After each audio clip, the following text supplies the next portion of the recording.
বার্ষিক 6% সরল সুদে 5 বছর পর কোনো টাকার সুদ 900 টাকা হলে আসল কত? দেখো, আসল আমরা বের করব আয় গণিত 100 বাই টি গণিত আর হিসাবে। আয় হলো মোট সুদ, টি হলো সময়, আর হলো সুদের হার। তাহলে মান বসিয়ে দাও। আয় মোট সুদ কত আছে দেখো, 900 লিখে দিলাম। গণিত কত, 100 বাই টি, টি হচ্ছে সময়, সময় আছে দেখো 5 বছর। গণিত আর আছে কত, 6। লঘিষ্ঠ করে দাও।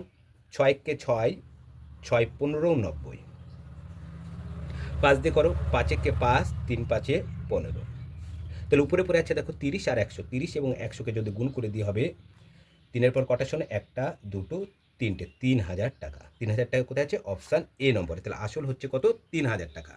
তোমরা যদি এই ধরনের শর্ট ভিডিও পেতে চাও তাহলে আমার চ্যানেলটিকে লাইক, কমেন্ট, শেয়ার ও সাবস্ক্রাইব করবে। আজ এই পর্যন্ত, পরের ভিডিওতে আবার দেখা হবে।